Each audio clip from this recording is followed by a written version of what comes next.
สบายดีพี่น้องยินดีต้อนรับพี่น้องเขาชื่อ2 วาวสอนสั้นแนวพี่น้องยินดีสบายดีเด้อพี่น้องทั้งบ่ว่าจะเป็นฝั่งลาวฝั่งไทยพี่น้องเนาะมื้อนี้วาวสอนจะมาแชร์ในเรื่องของเทคนิคการเฮ็ดนายอดหรือว่าการทำนายอดนั่นเองเนาะพี่น้องเนาะบ่าวสอนนี่ก็บ่มีความรู้อันที่ว่าหลายหรอกเรื่องการเฮ็ดนายอดนี่นะเนาะเพราะว่าก็ลองผิดลองถูกในปีทำอิฐเนาะปีแรกเนาะประชาชนเนาะข้างแรกที่เฮ็ดนายอดนี่ประชาชนเนาะ แต่ว่าก็พอฮู้ข่าวๆเนาะจากการศึกษาข้อมูลต่างๆเนาะโดยเฉพาะแม่นศึกษานำมาบุคคลผู้ที่เขาเจ้าเคยเฮ็ดมาก่อนแล้วก็เข้าไปศึกษาอยู่ในคลิปเนาะอยู่ในโลกโซเชียลเนาะประชาชนฉะนั้นแล้วมื้อนี้บ่าวสอนจะมาแชร์เทคนิคเล็กๆน้อยๆเนาะถ้าที่บ่าวสอน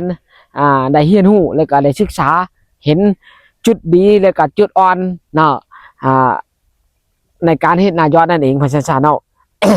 ก็บ่มีหลายหรอกเพราะยังบ่ทันมีประสบการณ์ในการเฮ็ดนายอดแต่ว่ามีสำใดก็แชร์สำนั้นเนาะพี่น้องเนาะถ้าพี่น้องทางฝั่งลาวเนาะทางลาวเฮาเนาะผู้ใดมีประสบการณ์เนี่ยได้ก็รบกวนฝากแลกเปลี่ยนเนาะแล้วก็พี่น้องทางไทยก็คือกันเนาะถ้าผู้ใด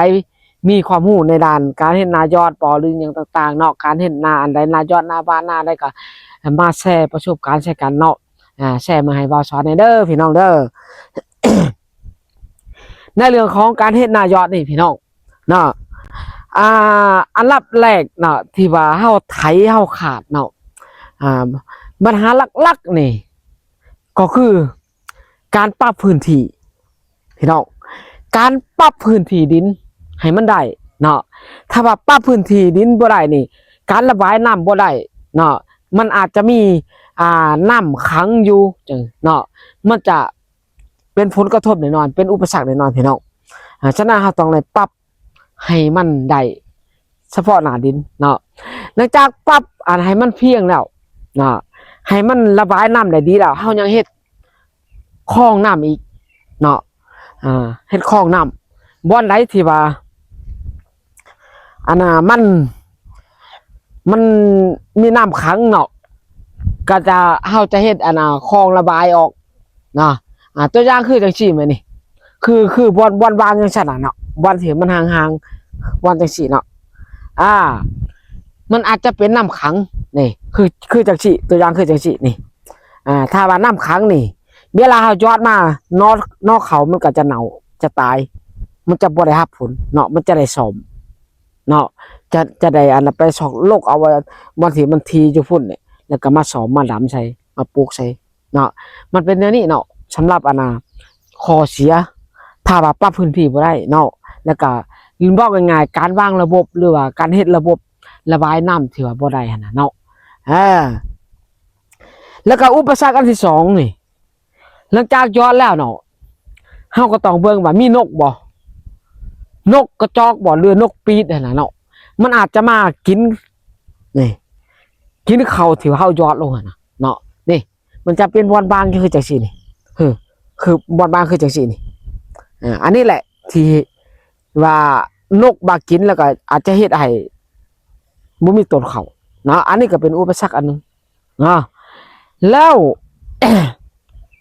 ต่อมาถ้าว่าเฮายอดแล้วหั่นน่ะเนาะ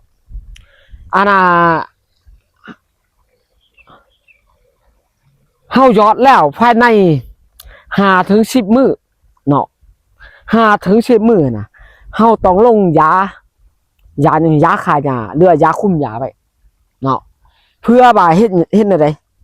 ให้เขานี่ให้มันขึ้นก่อนหญ้าเนาะให้เขานี่ขึ้นก่อนหญ้าบ่ให้หญ้าขึ้นก่อนเขาเด้ถ้าว่าหญ้าขึ้นก่อนเขานี่ถือว่ามันจะยุ่งเลยเนาะพี่น้องเนาะมันอาจจะเฮ็ดให้หน้าของเฮานี่บ่งามเนาะถ้าว่าหญ้าขึ้นก่อนเขานะหลังจากฮอด15 มื้อแล้วเนาะ หรือว่าฮอด15 มื้อถึง20 มื้อนี่นะในระหว่างนี้เนาะแล้วแม่นให้เฮาเอาน้ำลงเนาะเฮาเอาน้ำเข้า เฮาเอาน้ำเข้ามือใดตอนใดน้ำเข้าหน้าเฮาปั๊บเฮาฉีดยาฆ่าหอยฆ่าปูปุ๊บหลุดเนาะเฮาเอาน้ำเข้าแล้วก็ฉีดยาปุ๊บเลยฉีดยาฆ่าหอยหั่นน่ะยาปราบศัตรูพืชบ้องง่ายๆเนาะเออหลังจากเขาเอาน้ำเข้าฉีดยา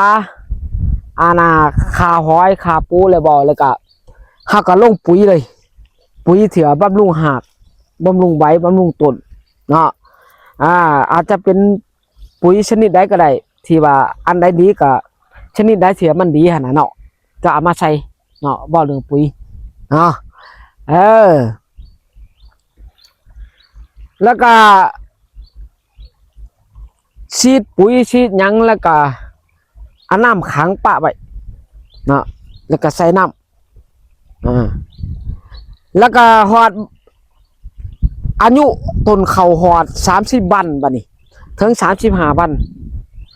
แล้วแม่นให้ค้างน้ำออกเพื่อหยังเพื่อว่า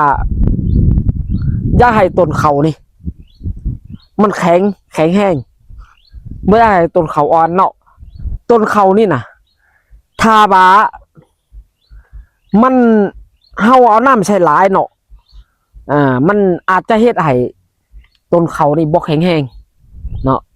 ฉะนั้นแล้วต้องเอาน้ำออกแล้วก็ประมาณ5 มื้อถึง7 มื้อเนาะแล้วก็เฮาจึงค่อยเอาน้ำเขาอีกเนาะแล้วมันจะเฮ็ดให้ต้นเขานี่เติบโตที่ว่าแล้วก็แข็งแรงเนาะเติบโตแบบ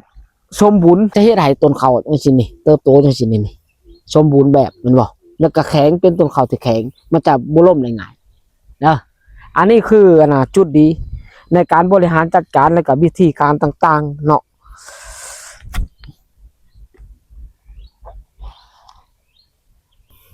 คือว่าถ้าว่าหลังจากที่ว่าเฮาค้างน้ำออกเนาะได้ประมาณอยู่5 วันถึง7 วันเนาะเฮาก็อาจจะเอาน้ำเขาคือเก่าบ่นี่เวลาเฮาเอาน้ำเขานี่เฮาก็จะติดตามเนาะเฮาก็อาจจะติดตามในเรื่องของระดับน้ำเนาะเฮาจะเอาน้ำใช้เลยบ่เนี่ยแล้วมันอาจจะเฮ็ดให้ต้นเขาเนาะต้นเขานี่นะใหญ่ขึ้นแบบว่าแบบสมบูรณ์เนาะมันจะใหญ่แบบสมบูรณ์เลยเด้นะแล้วก็มันจะแตกหนอออกเนาะแตกหนอออกในกกหนึ่งมันก็จะเป็น2 กก 3 กกขึ้นเนาะในกกเขาหรือต้นเขานั่นน่ะเนาะอันนี้แหละคือข้อดีของการเห็นหน้ายอดที่ว่าการเจริญเติบโตของต้นเขานี่ถือว่ามันเจริญเติบโตที่ว่าได้เป็นอิสระกว่าที่ว่าเฮาปลูกเอาเนาะตัวนี้นะเพราะว่าในแต่ละกกนี่มันจะบ่แออัดกันเด้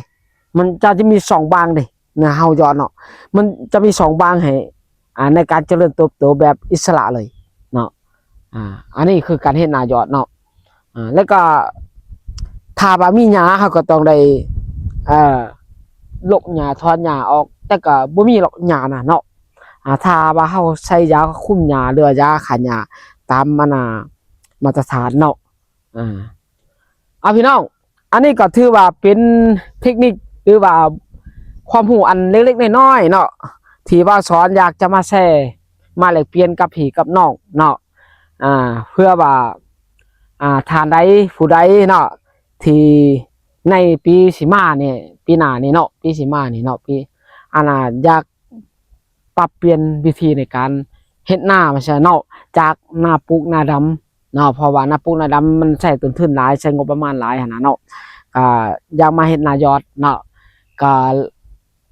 กดติดตามคลิปนี้ไว้เนาะเรื่องการเฮ็ดหน้ายอดนี่บ่สอนมีความรู้ในตัวใดมีเทคนิคตัวใดก็จะมาแชร์ให้พี่ให้น้องเนาะแล้วก็ทั้งพี่น้องผู้ใดมีประสบการณ์มีเทคนิคที่ว่าเคยเฮ็ดมาก่อนนี่ก็มันได้รับผลอะไรก็มาแชร์ให้บ่สอนแน่เนาะ พี่น้องเด้อก็แชร์กันไปแชร์กันมาอยู่นี่แหละพี่น้องเนาะฉะนั้นแล้วในท้ายคลิปนี้ก็บ่มีหยังหลายพี่น้องเนาะในคลิปนี้ก็เป็นถือว่าเป็นความรู้เล็กๆน้อยๆที่ว่าฝากพี่ฝากน้องเนาะฉะนั้นในท้ายนี้ก็ขอขอบใจกับพี่กับน้องที่รับเบิ่งรับชมคลิปนี้เนาะเบิ่งแล้วก็อย่าลืมเนาะกดไลค์กดแชร์หรือว่าเขียนคอมเมนต์ในใต้คลิปมาเพื่อแชร์ประสบการณ์หรือว่าแลกเปลี่ยนประสบการณ์กันเด้อพี่น้องเนาะเอาขอกล่าวคำว่าสบายดีพี่น้องเอาบ๊ายบาย